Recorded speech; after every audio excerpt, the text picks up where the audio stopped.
Hallelujah. प्रभु यीशु मसीह में मेरे सब बहन भाइयों को जय मसीह की। आप सबका स्वागत है मेरी भविष्यवाणियों की पुस्तक में। ये वचन प्रेरित अंकुर यूसुफ नरूला जी के द्वारा लिखे गए हैं और हमारा ये विश्वास है कि जब आप परमेश्वर की जीवित हजूरी में परमेश्वर के जीवित और पवित्र वचन को सुनेंगे तो आपकी जिंदगियां सेम नहीं रहेंगी। आप अपने जीवन में बड़े छुटकारे को हासिल करेंगे। आज का वचन जीवित चर्च का हिस्सा बने। जैसा कि परमेश्वर के पवित्र वचन निर्गमन 20 अध्याय उसके 24 वचन में लिखा है, मेरे लिए मिट्टी की एक वेदी बनाना और अपनी भेड़ बकरियों और गाय बैलों के होम बलि और मेल बलि को उस पर चढ़ाना। जहाँ जहाँ मैं अपने नाम का स्मरण कराऊं वहाँ वहाँ मैं आकर तुम्हें आशीष दूंगा। मेरे प्रियो, जहाँ जहाँ परमेश्वर के नाम का स्मरण होगा, परमेश्वर ने कहा वहाँ वहाँ मैं तुम्हें आकर आशीष दूंगा। क्या आप जानते हैं कि आप चर्च क्यों जाते हैं?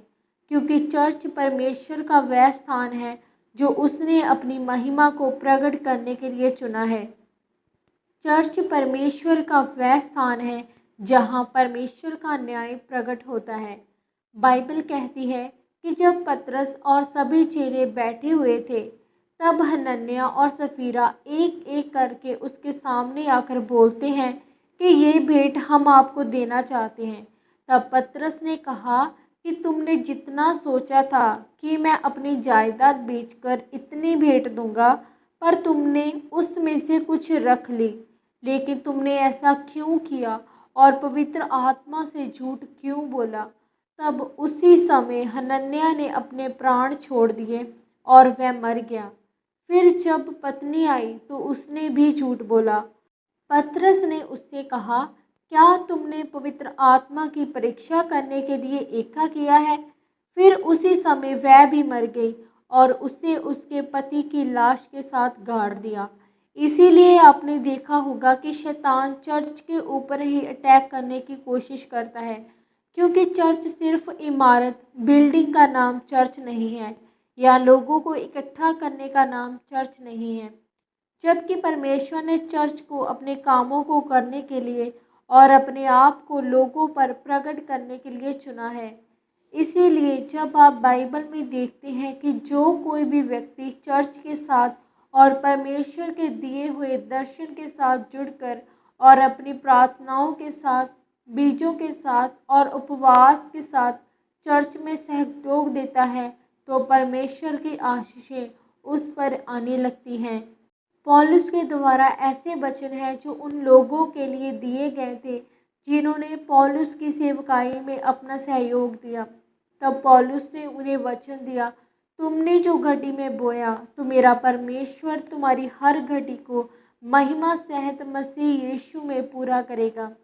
मेरे प्रियो, जब पौलुस की कलीसिया में से किसी ने व्यभिचार किया तो पौलुस ने उसे सजा दी। कलीसिया एक ऐसा स्थान है जहाँ परमेश्वर आज भी अपने लोगों को दंड, चंगाई और आशीषें देता है। इसीलिए मेरे प्रियो, अब परमेश्वर कुछ भी नया नहीं करेगा, क्योंकि परमेश्वर ने कहा कि सब कुछ पूरा हुआ। अब सिर्फ आपको उन सब चंगाई, आशीषों को पाने के लिए एक जीवित चर्च का हिस्सा बनना होगा। तब आप अपनी आशीषों को ग्रहण करने पाओगे।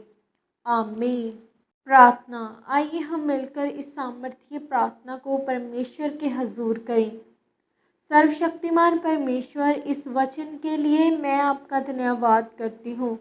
परमेश्वर, मैं प्रार्थना करती हूँ और वादा करती हूँ कि मैं आपके मार्ग पर सच्चाई के साथ चलूँगी और मैं जीवित चर्च का हिस्सा बनूँगी और आपके कामों को पूरा करूँगी। प्रभु यीशु मसीह के सामर्थी नाम में, आमीन। आज के इस पवित्र वचन के पढ़े और सुने जाने के द्वारा परमेश्वर आप सबको आशीषित करे। सबको जय मसीह की।